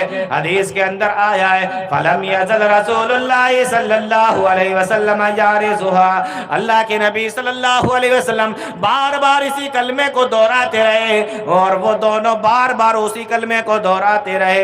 بالآخر آخری وقت میں ابو طالب نے اپنی زبان سے آخری کلمہ نکالا اور کہا کہ اے لوگوں سنو، اے لوگوں سنو، میں دنیا سے جا رہا ہوں. وَأَبَى أَن يَقُولَ لَا إِلَٰهَ إِلَّا اللَّهُ، اور میں لا الہ الا اللہ کا انکار کر کے دنیا سے جا رہا ہوں. کیا کہا؟ میں لا الہ الا اللہ کا انکار کر کے دنیا سے جا رہا ہوں. میں اپنے بھتیجے محمد الرسول اللہ کی لائی ہوئی شریعت کو نہیں مانتا، اس کے دین کو نہیں مانتا، اللہ تعالیٰ کی طرف سے بھیجے ہوئے شریعت کو نہیں مانتا، اسلام کو نہیں مانتا. میں اپنے باپ دادا کے دین پہ مر رہا ہوں. وَأَبَى أَن يَقُولَ لَا إِلَٰهَ إِلَّا اللَّهُ، اللہ کے نبی صلی اللہ علیہ وسلم کو بڑی تکلیف ہوئی. اور تکلیف کیسے نہ ہوتی؟ یہی تو وہ چچا تھے جنہوں نے پیارے نبی صلی اللہ علیہ وسلم کا قدم قدم پہ ساتھ دیا تھا. اللہ کے نبی صلی اللہ علیہ وسلم کو جب دادا کا انتقال ہوا تھا، اور دادا کے انتقال کے بعد اللہ کے نبی صلی اللہ علیہ وسلم کی عمر جب 8 سال تھی، دادا نے اپنی وفات کے وقت میں، موت کے وقت میں، پیارے نبی کی انگلی ابو طالب ہی کو تو پکڑائی تھی اور کہا تھا اے ابو طالب میرے اس پوتے کا خیال رکھنا، اپنے اس بھتیجے کا خیال رکھنا. 8 سال کی عمر سے لے کر 40 سال کی عمر تک پھر نبی کریم صلی اللہ علیہ وسلم کو نبی بنا دیا گیا، اللہ تعالیٰ کی طرف سے آپ کو رسول بنا دیا گیا. اور اس کے بعد پھر 10 سال تک، یعنی 8 سال اگر نکال دیے جائیں تو تقریباً 42 سال بنتے ہیں. اور یہ 42 سال تک پیارے نبی صلی اللہ علیہ وسلم کی دیکھ بھال کرتے رہے، آپ کی حفاظت کرتے رہے. اور جب بھی کوئی معاملہ آیا اور مکہ کے لوگ لڑنے کے لیے آئے، ابو طالب نے ساتھ دیا، ابو طالب بیچ میں کھڑے ہو گئے. اور ایک وقت تو ایسا آیا جب اللہ کے نبی صلی اللہ علیہ وسلم کے لوگ خلاف ہو گئے اور پیارے نبی صلی اللہ علیہ وسلم کو اور آپ کے ماننے والوں کو شعب ابی طالب کے اندر قید کر دیا. اب یہ سارے کے سارے ابو طالب کے گھرانے والے، عبد المطلب کے گھرانے والے شعب ابی طالب کے اندر قید کر دیے گئے ہیں. اور یہ اعلان کر دیا گیا اے لوگوں آج کے بعد میں کوئی بھی عبد المطلب کی اولاد کو، بنی ہاشم کی اولاد کو، پیارے نبی کو اور پیارے نبی کے ماننے والوں کو کوئی بھی کھانے کی چیز نہیں بیچے گا، پینے کی چیز نہیں بیچے گا. یہ بازار میں جاتے ہیں لیکن کاروبار نہیں کر سکتے، بازار میں جاتے ہیں لیکن سامان نہیں خرید سکتے. آج ہماری تمہاری بات ہوتی، ایک دن میں گھبرا جاتے، 2 دن کے اندر گھبرا جاتے. لیکن ان لوگوں نے پورے 3 سال تک شعب ابی طالب کے اندر اسی قید کو گزارا ہے. ایک ہی مطالبہ ہوا کرتا تھا اے ابو طالب بیچ میں سے ہٹ جاؤ، اے ابو طالب تم راستے سے ہٹ جاؤ، ہمارا تمہارا کوئی جھگڑا نہیں ہے، ہمارا تمہارا کوئی لین دین نہیں ہے، ہماری تمہاری کوئی لڑائی نہیں ہے، مجھے بس یہ تم اپنا بھتیجا محمد الرسول اللہ میرے حوالے کر دو. ابو طالب کھڑے ہو جاتے اور کہتے ہیں نہیں نہیں، ابو طالب کی جان تو جا سکتی ہے لیکن بھتیجے کو تمہارے حوالے نہیں کر سکتے. میرے بھائیوں ذرا اندازہ لگاؤ کیا ہوتا بھتیجے کو صرف حوالے کر دیتے، وہ قید کی مصیبتیں ختم ہو جاتی ہیں، وہ لین دین اور وہ بائیکاٹ ختم ہو جاتا، چھوٹے چھوٹے بچے جو بھوک سے مر رہے تھے وہ مرنا بند ہو جاتے. لیکن ابو طالب نے اپنے بھتیجے کو ان لوگوں کے حوالے کرنا پسند نہ کیا. 2.5 سال 3 سال تک اسی قید کے اندر رہنا برداشت کر لیا. ایک ہی مطالبہ، اے ابو طالب راستے سے ہٹ جاؤ، بیچ میں سے ہٹ جاؤ، میرا تمہارا کوئی جھگڑا نہیں ہے، میرا تمہاری کوئی لڑائی نہیں ہے۔ اور حدیثوں کے اندر اور تاریخوں کے اندر آتا ہے جب شب ابی طالب کے اندر ابو طالب اور یہ تمام کے تمام لوگ سویا کرتے تھے، اللہ کے نبی صلی اللہ علیہ وسلم بستر پہ سو جایا کرتے تھے، ابو طالب اپنے بیٹوں میں سے کسی بیٹے کو اٹھاتے اور اٹھا کر کہتے جاؤ اور پیارے نبی صلی اللہ علیہ وسلم کے بستر پہ سو جاؤ اور تم اپنے بستر پہ نبی کو سلاؤ، کیونکہ اگر کوئی جاسوسی کر رہا ہو اور وہ یہ دیکھ رہا ہو کہ محمد الرسول اللہ کہاں پہ سو رہے ہیں تاکہ ان کی جان لے لی جائے اور وہ جان لینے کے لیے آئے تو محمد الرسول اللہ بچ جائیں اور چاہے میرا بیٹا ہی ختم ہو جائے۔ اندازہ لگاؤ کتنی محبت کرتے ہوں گے نبی سے۔ مورخین نے تو یہاں تک لکھا ہے کہ کبھی کبھی تو اپنے بچوں کو لٹا دیا کرتے تھے اور کبھی کبھی ایسا بھی موقع آتا، آدھی رات کا وقت ہوتا، پیارے نبی صلی اللہ علیہ وسلم کو اٹھاتے اور پیارے نبی صلی اللہ علیہ وسلم کو اٹھا کر اپنے بستر پہ لٹا دیتے اور خود پیارے نبی کے بستر پہ لیٹ جایا کرتے تھے تاکہ اگر کوئی مارنے کے لیے، جان لینے کے لیے، قتل کرنے کے لیے آئے تو محمد الرسول اللہ بچ جائیں اور ابو طالب کی جان چلی جائے۔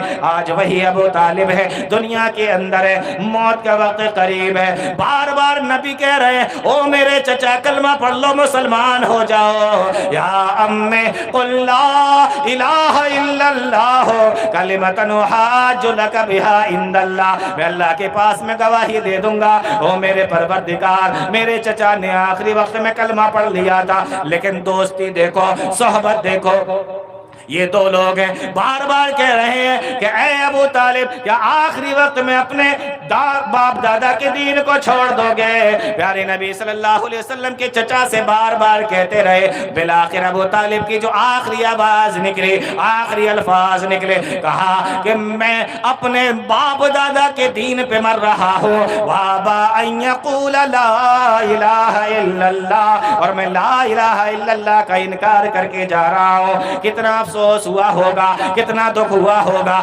کتنا غمگین پیارے نبی صلی اللہ علیہ وسلم ہوئے ہوں گے۔ میرے بھائیو، چچا آنکھوں کے سامنے چلا گیا، وہ چچا جس نے دنیا کے اندر قدم قدم پہ ساتھ دیا، وہ چچا جس نے دنیا کے اندر نبی کا ساتھ دیا، وہ چچا جو دنیا کے اندر پیارے نبی کے ساتھ میں رہا، حفاظت کی ہے اور مصیبتیں اٹھائی ہیں، لیکن اللہ کا انکار کر کے گیا ہے، لا الہ الا اللہ کا انکار کر کے گیا ہے۔ پیارے نبی پریشان ہے، اللہ تعالیٰ کی طرف سے قرآن کریم کی آیت کریمہ نازل ہوتی ہے، او میرے نبی انکا لا تہدی من احببتا ولکن اللہ یہدی من یشاء، او میرے نبی تم جس کو چاہو اپنی طرف سے ہدایت نہیں دے سکتے، ولکن اللہ یہدی من یشاء، ہدایت دینا اللہ کا کام ہے، ہدایت دینا اللہ تعالیٰ کا کام ہے، آپ کا کام نہیں ہے۔ آپ کا کام لوگوں کو راستہ بتانا ہے،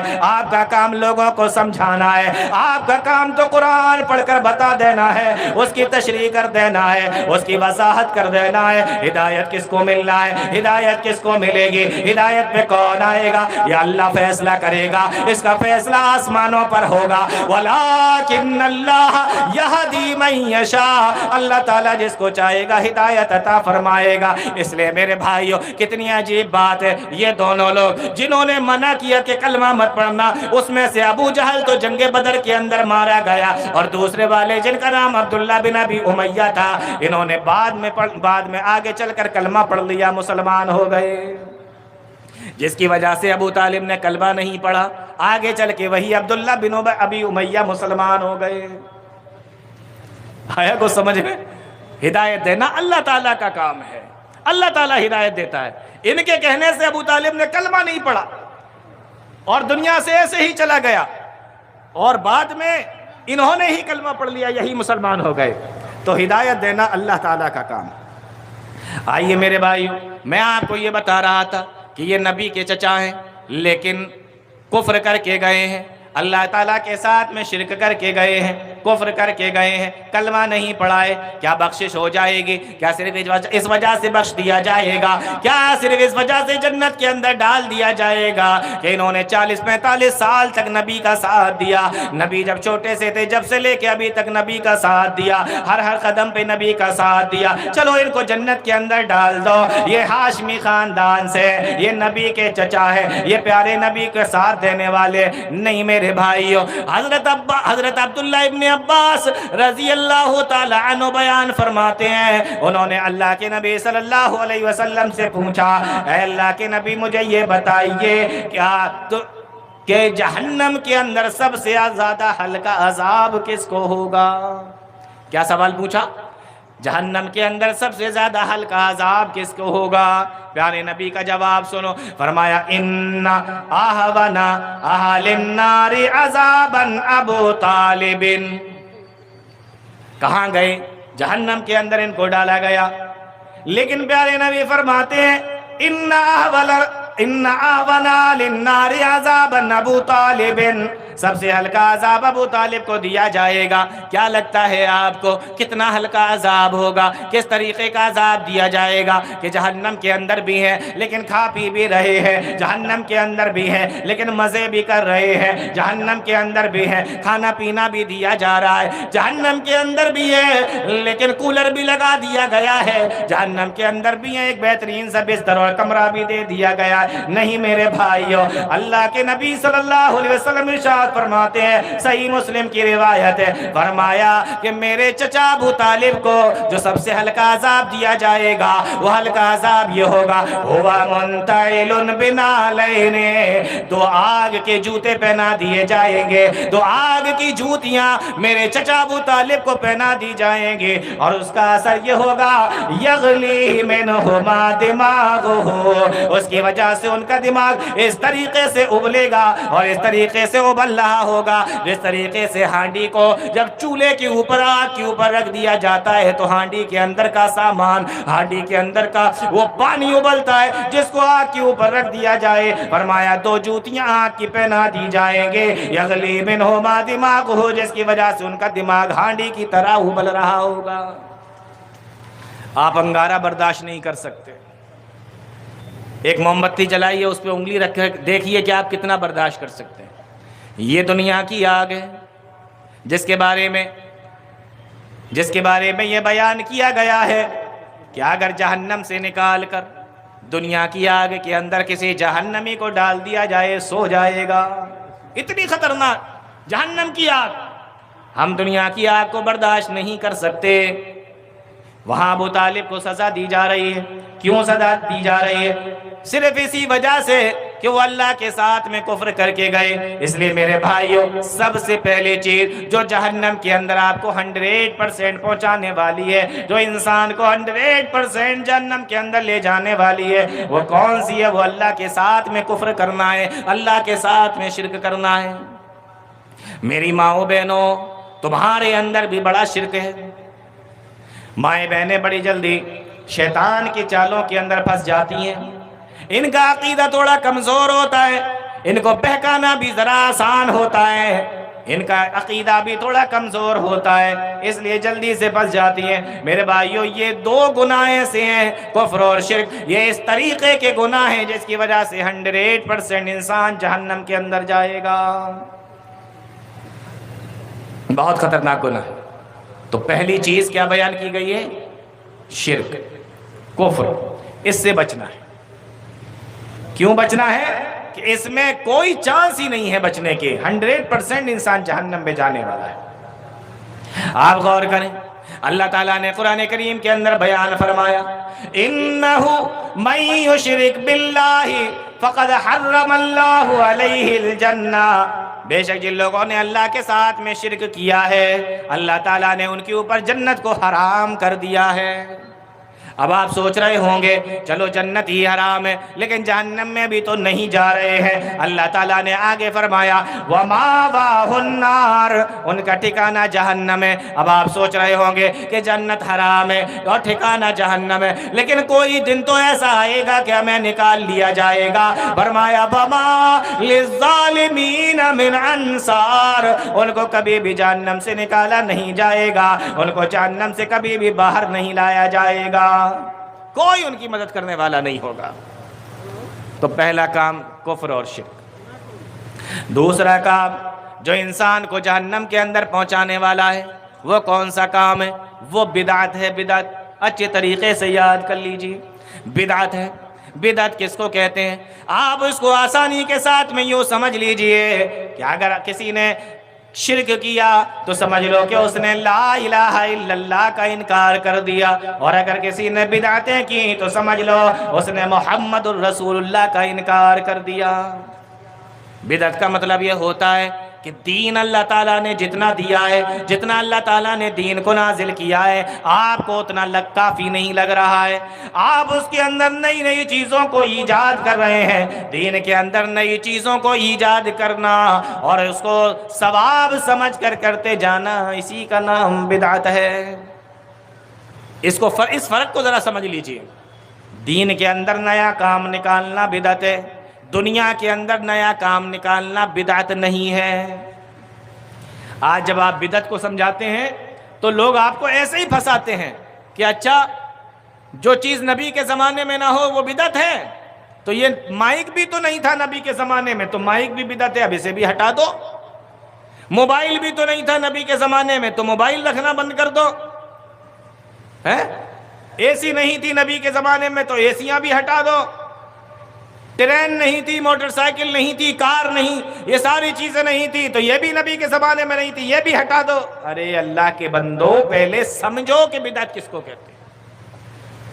دین کے اندر نیا کام نکالنا بدعت ہے، دنیا کے اندر نیا کام نکالنا بدعت نہیں ہے۔ آپ کہیں گے کہ مولوی صاحب اس کی دلیل کیا ہے؟ دلیل میں کہاں سے دوں گا؟ دلیل تو پیارے نبی صلی اللہ علیہ وسلم نے دی ہے، اور دو دلیلیں دی ہیں، اور دونوں ایک جیسی حدیث ہے، تھوڑا سا الفاظ اس کا بدلا ہوا ہے۔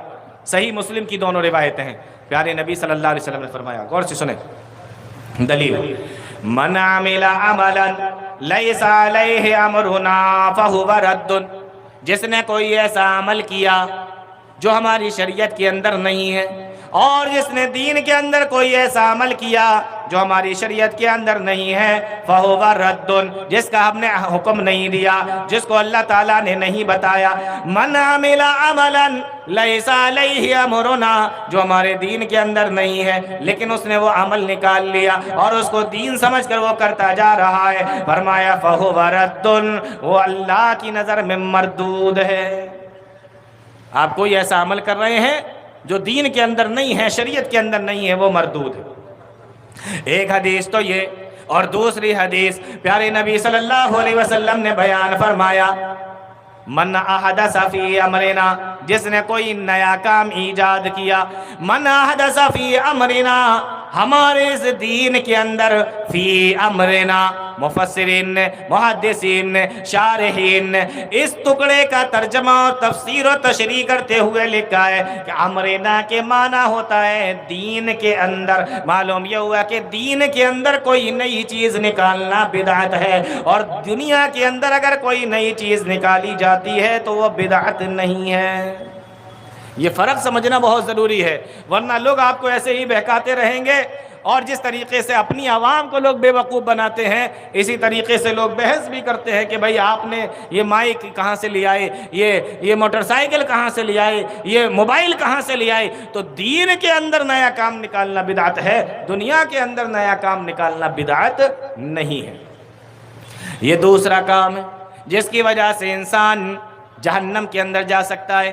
کیوں اور کیسے میں اپنی بات نہیں کر رہا ہوں، بلکہ میں آپ کو پیارے نبی صلی اللہ علیہ وسلم کی حدیث سناتا ہوں، اور حدیث بھی اتنی پیاری ہے کہ آپ نے اس کو سینکڑوں بار سنا ہوگا، لیکن شاید آپ نے اس کو غور نہیں کیا ہوگا۔ علماء اس بات کو اچھے طریقے سے جانتے ہیں، سب جانتے ہیں اس بات کو کہ اللہ کے نبی صلی اللہ علیہ وسلم ایک خطبہ پڑھا کرتے تھے، آپ اس کو ہر موقع پہ پڑھا کرتے تھے۔ جب بھی آپ خطبہ دیا کرتے تھے اس خطبے کو پڑھا کرتے تھے، جب آپ جمعے کے دن خطبہ دیتے تھے تب بھی اس خطبے کو پڑھتے تھے، اگر کسی کا نکاح پڑھاتے تھے تب بھی اس خطبے کو پڑھا کرتے تھے، اور اسی طریقے سے جب کہیں پر کوئی درس یا کوئی اور تبلیغ کرنا ہوتی تھی اللہ کے نبی صلی اللہ علیہ وسلم اس خطبے کو پڑھا کرتے تھے۔ اس خطبے کا نام خطبہ حاجہ ہے۔ کیا نام ہے اس خطبے کا؟ اس خطبے کا نام خطبہ حاجہ ہے۔ اللہ کے نبی اس کو ہمیشہ پڑھا کرتے تھے، ہر جمعے میں پڑھا کرتے تھے، ہر نکاح میں پڑھا کرتے تھے، اور جہاں ضرورت پڑتی وہاں اس خطبے کو پڑھا کرتے تھے۔ علماء نے لکھا ہے اس خطبے کا نام خطبہ حاجہ ہے، بڑا مشہور خطبہ ہے۔ اس خطبے کے اندر وہی خطبہ جو جمعے کے دن ہماری مسجدوں کے اندر پڑھا جاتا ہے، اس خطبے کے اندر یہ الفاظ بھی آیا کرتے تھے۔ اللہ کے نبی صلی اللہ علیہ وسلم یہ بھی پڑھا کرتے تھے، فَإِنَّ خَيْرَ الْحَدِيثِ كِتَابُ اللَّهِ وَخَيْرَ الْهَدْيِ هَدْيُ مُحَمَّدٍ صلی اللہ علیہ وسلم وَشَرَّ الْأُمُورِ مُحْدَثَاتُهَا وَكُلَّ مُحْدَثَةٍ بِدْعَةٍ وَكُلَّ بِدْعَةٍ ضَلَالَةٍ۔ ان الفاظوں کو آپ نے سینکڑوں بار، ہزاروں بار سنا ہوگا۔ یہ اتنے ضروری الفاظ تھے کہ اللہ کے نبی صلی اللہ علیہ وسلم اپنے ہر خطبے کے اندر اس کو پڑھا کرتے تھے۔ آؤ میرے بھائیو ذرا اس کا ترجمہ بھی دیکھ لو، اس کا مطلب بھی دیکھ لو کہ اس کا مطلب کیا ہے، کیوں اللہ کے نبی اس کو اپنے خطبے کے اندر پڑھا کرتے تھے، کیوں پڑھ رہے ہیں اللہ کے نبی؟ فرمایا فَإِنَّ خَيْرَ الْحَدِيثِ كِتَابُ اللَّهِ، سب سے بہترین بات اللہ کی کتاب کی بات ہے، سب سے بہترین بات اللہ کی کتاب کی بات ہے۔ فَإِنَّ خَيْرَ الْحَدِيثِ كِتَابُ اللَّهِ وَخَيْرَ الْهَدْيِ هَدْيُ مُحَمَّدٍ صلی اللہ علیہ وسلم، اور سب سے بہترین طریقہ محمد الرسول اللہ صلی اللہ علیہ وسلم کا طریقہ ہے۔ پھر آپ فرماتے وَشَرَّ الْأُمُورِ مُحْدَثَاتُهَا، اور سب سے برے کام دین کے اندر نئی چیزوں کو نکالنا ہے۔ وَشَرَّ الْأُمُورِ مُحْدَثَاتُهَا، سب سے برے کام، سب سے خراب کام، سب سے برے کام، فرمایا وَشَرَّ الْأُمُورِ مُحْدَثَاتُهَا، دین کے اندر نئی چیزوں کو نکالنا ہے۔ وَكُلَّ مُحْدَثَةٍ بِدْعَةٍ، اور جتنی بھی نئی چیزیں دین کے اندر نکالی جائیں گے فرمایا وہ ساری کی ساری بدعت ہے۔ وَكُلَّ بِدْعَةٍ ضَلَالَةٍ، اور جتنی بھی بدعتیں ایجاد کی جائیں گی ضلالہ، وہ ساری کی ساری گمراہیاں ہیں۔ اور اگر نسائی کی روایت کو اس کے اندر جوڑ لیا جائے تو پیارے نبی صلی اللہ علیہ وسلم نے فرمایا وَكُلَّ ضَلَالَةٍ فِي النَّارِ، اور جتنی بھی گمراہیاں ہوگی ساری کی ساری جہنم میں جانے والی ہیں۔ کتنی خطرناک چیز ہے یہ بدعت۔ اللہ کے نبی صلی اللہ علیہ وسلم خطبے کے اندر بیان فرماتے تھے۔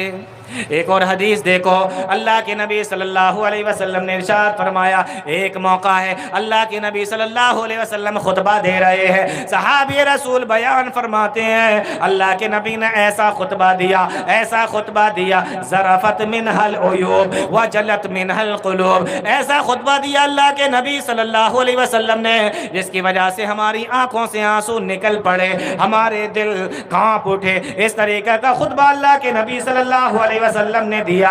جب آپ کا خطبہ ختم ہو گیا ایک صحابی رسول نے کہا اللہ کے نبی آپ نے تو ایسا خطبہ دیا ہے ایسا لگتا ہے جیسے کوئی جانے والا، کوئی رخصت ہونے والا، کوئی دنیا سے چلا جانے والا، جس طریقے سے کوئی جانے والا آخری وصیتیں اور نصیحتیں کرتا ہے آپ نے اسی طریقے کا خطبہ دیا ہے۔ تو اے اللہ کے نبی ہمیں کچھ اور بھی وصیت کر جائیے، ہمیں کچھ اور باتیں بھی سمجھا دیجئے، ہمیں کچھ اور باتیں بھی اللہ کے نبی بتا دیجئے۔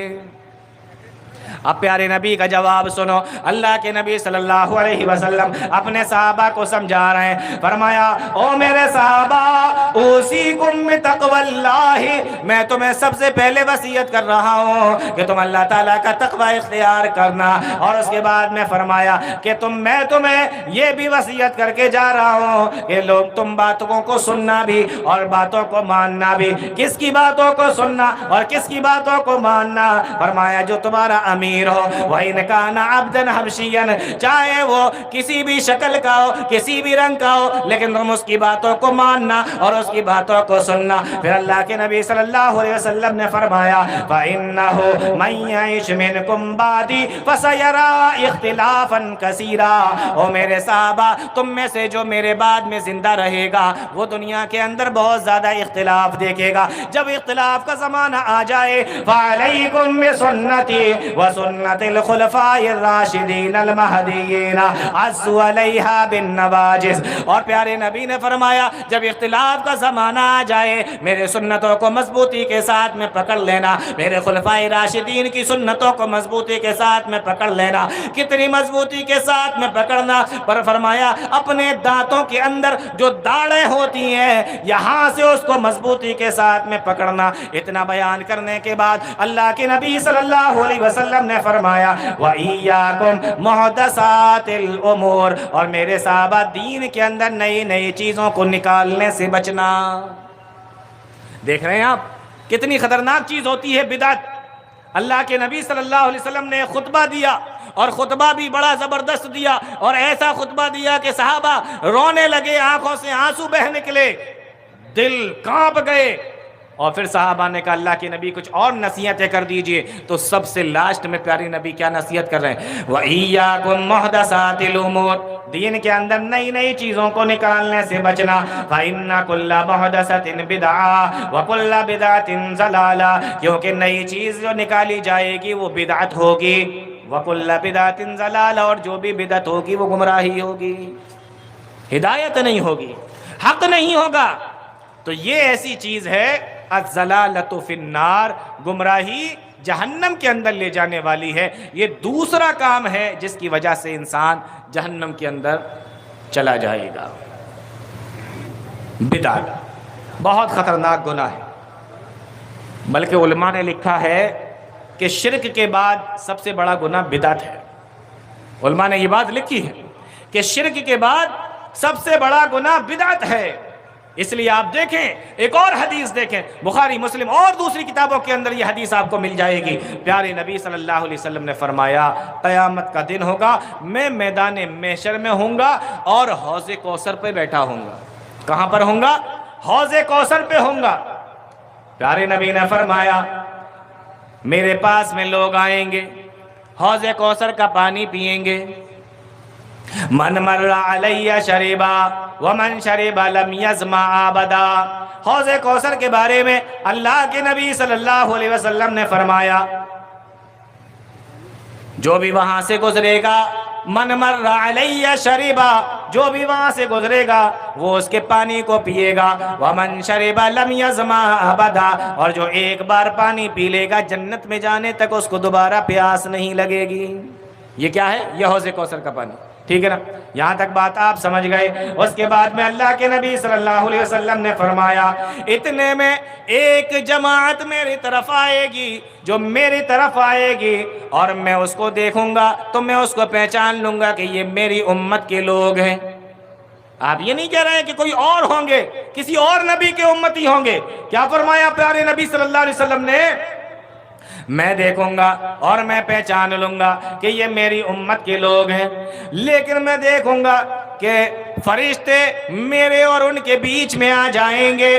جب فرشتے میرے اور ان کے بیچ میں آ جائیں گے میں کہوں گا انہم امتی، یہ تو میری امت کے لوگ ہیں، ان کو مجھ سے کیوں روک لیا گیا ہے، ان کو میرے پاس میں آنے سے کیوں روک دیا گیا؟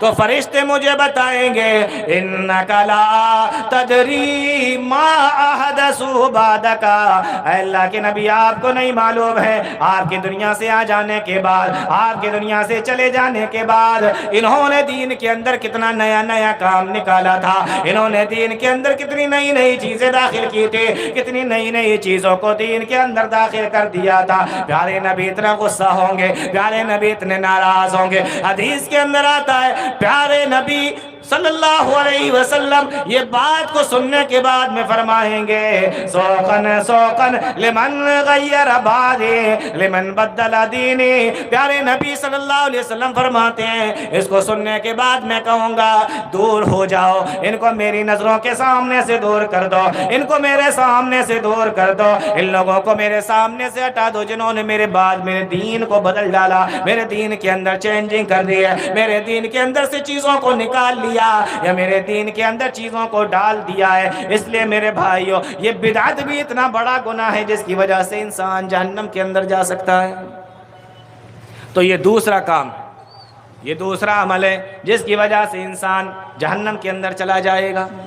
آئیے تیسرا کام دیکھتے ہیں, یہ بھی انسان کو جہنم کے اندر پہنچانے والا ہے. یہ تیسرا کام کون سا ہے میرے بھائیوں؟ شیطان دیکھو ہمارے پیچھے کس طریقے سے لگا ہوا ہے. پہلے تو وہ ہمیں نیک کام کرنے نہیں دیتا, اگر ہم نیک کام کر لیتے ہیں تو اس کے بعد میں اس نیک کام کے اوپر ٹھہرنے نہیں دیتا, اور اگر ہم اس نیک کام کے اوپر ٹھہر بھی جاتے ہیں تو اس نیک کام کی وجہ سے یا تو وہ تکبر کے اندر ہمیں داخل کر دیتا ہے کہ ہم اس نیک کام کی وجہ سے لوگوں کے اندر تکبر دکھاتے ہیں, یا نیک کام کرتے وقت وہ ہمارے دل کے اندر ریاکاری ڈال دیتا ہے اور ہم نیک کام کرتے ہوئے ریاکاری کا شکار ہو جاتے ہیں تو وہ ہمارا عمل بھی اللہ تعالیٰ کے یہاں قبول نہیں ہوتا. تو شیطان اتنا خطرناک ہے, پہلے تو وہ نیک کام کرنے نہیں دیتا, اور اگر نیک کام ہو جائے تو ریاکاری کے اندر داخل کر دیتا ہے. یہ تیسرا کام ہے جس کی وجہ سے انسان جہنم کے اندر چلا جائے گا. کون سا کام ہے؟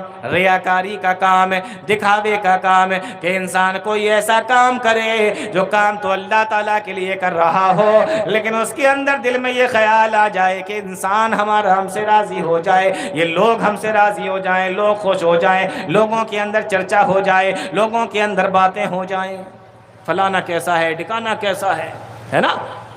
تو ریاکاری انسان کے دل کے اندر آ جائے, اعمال برباد ہو جاتے ہیں. اعمال کا ثواب کب ملتا ہے؟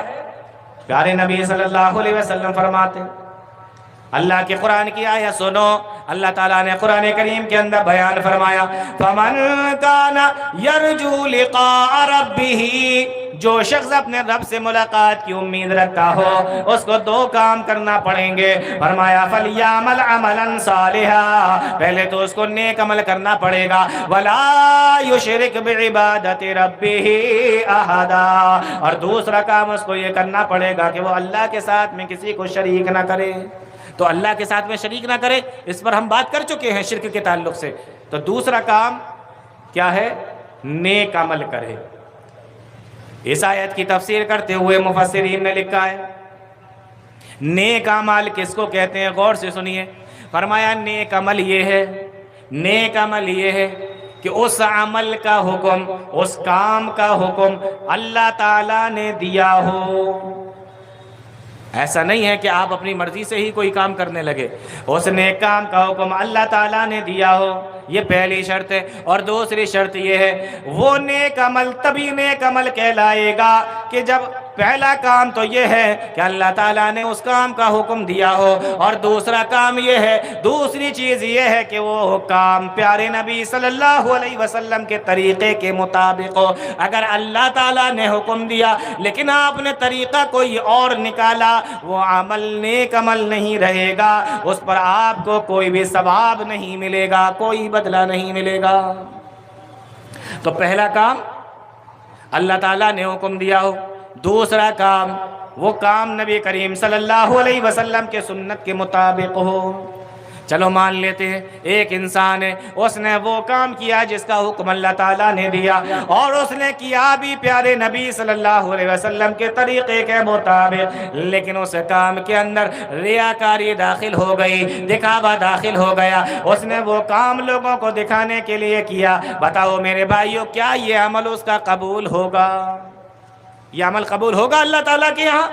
اللہ تعالیٰ کے یہاں یہ عمل اس کا قبول نہیں ہوگا. آپ کہیں گے کہ اس نے کام تو وہ کیا جس کا حکم اللہ تعالیٰ نے دیا، آپ کہیں گے اس نے کام تو وہ کیا جس کا اس طریقے پر کیا جو طریقہ پیارے نبی صلی اللہ علیہ وسلم نے بتایا تھا۔ ہاں ہاں، یہ دونوں شرطیں بالکل صحیح ہے، اللہ تعالیٰ نے بتایا پیارے نبی کے طریقے کے مطابق ہے، لیکن بیچ میں آپ نے اپنی نیت کے اندر ریاکاری کو اور دکھاوے کو داخل کر لیا، اس کام پر آپ کو کوئی ثواب نہیں ملے گا۔ ریاکاری اتنی خطرناک چیز ہے۔ آپ نے قرآن کریم کے 30 پارے پڑھے اور 30ویں پارہ پڑھنے کے بعد آخری سورت پر آپ آ گئے، قل اعوذ برب الناس پڑھ رہے ہیں، آپ کے دل کے اندر یہ خیال آ گیا کہ ہم یہ قرآن کریم پڑھ رہے ہیں، کاش لوگ مجھے دیکھیں اور کہیں کہ فلانا بڑا قرآن کریم کو پڑھنے والا ہے، فلاں تو قرآن کریم کی تلاوت کرنے والا ہے۔ اسی کو ریاکاری کہتے ہیں، یہی ریاکاری ہے۔ آپ نماز پڑھ رہے ہیں، نماز بھی اللہ تعالیٰ نے بتائی، طریقہ بھی پیارے نبی نے بتایا، لیکن اس کے باوجود جب آپ نماز پڑھ رہے ہیں آپ کے دل کے اندر بھی یہ بھی چل رہا ہے کہ فلانا بھی مجھے دیکھ لے، ڈکانا بھی مجھے دیکھ لے، تاکہ محلے کے اندر اور سماج کے اندر یہ باتیں ہوں کہ فلاں صاحب بڑے پکے نمازی ہیں، فجر میں بھی آتے ہیں، ظہر میں بھی آتے ہیں، عصر اور مغرب اور عشاء میں بھی آتے ہیں، تہجد کی نماز بھی ان کی چھوڑتی نہیں ہے۔ یہی تو ریاکاری ہے میرے بھائیوں۔ اس ریاکاری کے ساتھ میں اگر آپ نے کوئی نیک عمل کیا بھی ہوگا، اللہ تعالیٰ کے یہاں وہ عمل قبول نہیں ہوگا۔ یہ تیسرا کام ہے ریاکاری کا کام۔ ریاکاری کی دکھاوے کے لیے آپ نے کوئی نیک عمل کیا، حدیث کے اندر آتا ہے پیارے نبی صلی اللہ علیہ وسلم نے ارشاد فرمایا کہ اللہ تعالیٰ ارشاد فرماتا ہے انا اغنى الشركاء عن الشرك من عمل عملا اشرك فيه معي غيري تركته وشركه۔ اگر کوئی انسان کوئی عمل ایسا کرتا ہے جس میں سے تھوڑا سا عمل میرے لیے کرتا ہے اور تھوڑا عمل کسی کو دکھاوے کے لیے کرتا ہے، فرمایا مجھے اپنی عزت و جلال کی قسم ہے، مجھے اپنے خیرت کی قسم ہے، معي غيري تركته وشركه، وہ جو تھوڑا سا عمل جو میرے لیے کیا گیا ہوتا میں اس کو بھی قبول نہیں کرتا۔ کیوں نہیں کرتا؟ الا للہ الدین الخالص، اللہ تعالیٰ کے لیے خالص طور پہ جو عمل کیا جائے گا اسی کو اللہ تعالیٰ قبول کرے گا۔ تو اللہ تعالیٰ کون سے عمل کو قبول کرتا ہے؟ جو خالص اس کے لیے کیا جائے۔ اگر اس کے اندر ریاکاری داخل ہو گئی تو وہ عمل اللہ تعالیٰ قبول نہیں کرتا۔ آپ نے سوچا کہ تھوڑا عمل اللہ کے لیے کر لیتے ہیں، تھوڑا عمل دوسرے کے لیے کر لیتے ہیں، پیارے نبی صلی اللہ علیہ وسلم نے فرمایا کہ اللہ تعالیٰ فرماتا ہے اس عمل کو چھوڑ دیا جاتا ہے جو کام اللہ کے لیے بھی کیا گیا ہوتا ہے لیکن کسی دوسرے کو اس کے اندر شامل کر دیا جاتا ہے تو اللہ تعالیٰ جو اس کے لیے کیا گیا ہوتا ہے اس کو بھی قبول نہیں کرتا ہے۔ آئیے ایک حدیث سناتا ہوں آپ کو اسی ریاکاری کے تعلق سے، تو آپ کو پتہ چلے گا کہ ریاکاری ایسا کام ہے جس کی وجہ سے انسان جہنم کے اندر چلا جاتا ہے، اور بڑی مشہور حدیث ہے یہ، راوی اس کے حضرت ابو ہریرہ ہیں، اور یہ ایسی حدیث ہے، اس حدیث کو جب حضرت ابو ہریرہ سے کہا گیا کہ آپ مجھے وہ حدیث سنا دیجیے جو آپ نے پیارے نبی صلی اللہ علیہ وسلم سے سنی تھی، صحابی رسول حضرت ابو ہریرہ رضی اللہ تعالیٰ عنہ اتنے جلیل القدر صحابی ہیں، اتنے بڑے درجے کے صحابی ہیں، اتنے بڑے مقام کے صحابی ہیں، جب ان سے کہا گیا اے ابو ہریرہ مجھے وہ حدیث سنائیے، ابو ہریرہ نے جب اس حدیث کو سنانا شروع کیا، ابھی سنانے ہی والے تھے، حضرت ابو ہریرہ اس حدیث کو ابھی سوچ رہے ہیں اور اپنے صحابہ کو اپنے شاگردوں کو سنانے کے لیے تیار ہوئے ہیں، اتنے میں مورخین نے لکھا ہے کہ حضرت ابو ہریرہ اس حدیث کو سنانے سے پہلے بے ہوش ہو کے زمین پہ گر گئے۔ آپ اندازہ کرو کیسی حدیث ہوگی، سنانے سے پہلے ابو ہریرہ بے ہوش ہو گئے، سنانے سے پہلے ان کو غشی طاری ہو گئی، سنانے سے پہلے بے ہوش ہو گئے، اندازہ لگاؤ کس طریقے کی حدیث ہوگی۔ حضرت ابو ہریرہ رضی اللہ تعالیٰ عنہ کو ہوش آیا، ابو ہریرہ کی آنکھوں میں آنسو ہے، کہا ابو ہریرہ استاد محترم حدیث سنا دیجئے، آخر کیا ہو گیا، کس وجہ سے آپ بے ہوش ہو گئے؟ کہا سنو میں تمہیں حدیث سناتا ہوں۔ فرمایا اللہ کے نبی صلی اللہ علیہ وسلم نے ارشاد فرمایا کل قیامت کا دن ہوگا، صحابہ کرام بیان فرماتے ہیں اللہ کے نبی بیٹھے ہوئے ہیں اور پیارے نبی صلی اللہ علیہ وسلم یہ حدیث سنا رہے ہیں، اور حضرت ابو ہریرہ اپنے شاگردوں کو یہ حدیث بتا رہے ہیں، کہتے ہیں کہ کل قیامت کا دن ہوگا، اللہ تعالیٰ حساب و کتاب کو شروع کرے گا، اور حساب و کتاب کہاں سے شروع کرے گا؟ فرمایا سب سے پہلے 3 آدمیوں کو بلایا جائے گا، اور دکھاوا کرنے والوں اور ریاکاری کرنے والوں اور لوگوں کے لیے نیک عمل کرنے والوں اور لوگوں کو دکھانے کے لیے دین کے کام کرنے والوں۔ ذرا غور سے سنو، پیارے نبی نے فرمایا من سمع اللہ بہ ومن یرا اللہ بہ، جو لوگوں کو سنانے کے لیے کام کرتا ہے اللہ لوگوں کو سنا دیتا ہے، جو لوگوں کو دکھانے کے لیے کام کرتا ہے اللہ لوگوں کو دکھا دیتا ہے، پھر قیامت کے دن اس کو کوئی ثواب نہیں ملے گا۔ پیارے نبی صلی اللہ علیہ وسلم ارشاد فرماتے ہیں حساب و کتاب شروع ہوگا، قیامت کے دن 3 لوگوں کو سب سے پہلے لایا جائے گا، وہ 3 لوگ آ جائیں گے۔ وہ 3 لوگ کون سے ہوں گے؟ فرمایا سب سے پہلے اس آدمی کو لایا جائے گا جو اللہ کی راہ میں شہید ہوا ہوگا۔ اللہ تعالیٰ اس سے پوچھے گا اور اس کو اپنی نعمتیں یاد دلائے گا، فَعَرَّفَهُ نِعَمَهُ، اللہ تعالیٰ اس کو اپنی نعمتیں یاد دلائے گا، میں نے تجھے مضبوط جسم دیا تھا، میں نے تجھے بہترین باڈی دی تھی، میں نے تجھے طاقتور بنایا تھا، تو پہلوان تھا، فَعَرَّفَهَا، وہ نعمتوں کو جان لے گا، پہچان لے گا۔ اللہ تعالیٰ اس سے سوال کرے گا فما عملت فیہا، او میرے بندے بتا تو نے ان نعمتوں کا کیا کیا، تو نے اس مضبوط باڈی کا کیا کیا، تو نے اس جسم کا کیا کیا، تو نے اپنی طاقت کا کیا کیا، تو نے اپنی پہلوانی کا کیا کیا؟ فرمایا حدیث کے اندر وہ شخص جواب دے گا اے میرے پروردگار میں تیری راہ میں شہید ہو گیا، میں تیری راہ میں لڑا اور تیری راہ میں شہید ہو گیا، میں نے اپنی جان کو تیری راہ میں لگا دیا، میں نے اپنے بدن کو تیری راہ میں لگا دیا۔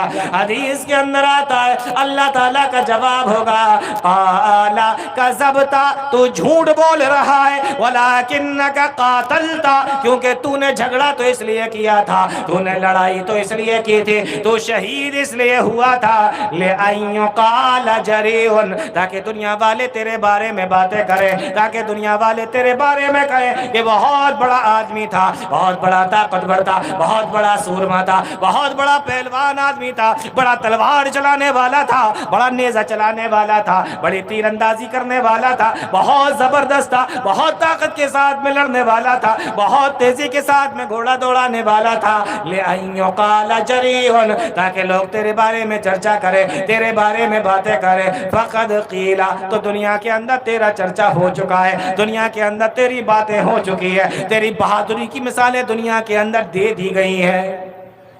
اس کے بعد حکم دیا جائے گا ثم امر به فصحب على وجهه حتى القي في النار، پھر اللہ تعالیٰ حکم دے گا اے میرے فرشتوں لے جاؤ اور اس کو منہ کے بل گھسیٹتے ہوئے جہنم کے اندر داخل کر دو۔ جہنم کے اندر گیا، کیوں گیا؟ ریاکاری کی وجہ سے۔ کیوں گیا؟ دکھاوے کی وجہ سے۔ کام تو کیا تھا، یہاں تک کہ اللہ کی راہ میں شہید بھی ہوا تھا، لیکن کیسے؟ دکھاوے کی وجہ سے۔ اللہ تعالیٰ نے اس کو منہ کے بل گھسیٹتے ہوئے جہنم کے اندر ڈلوا دیا۔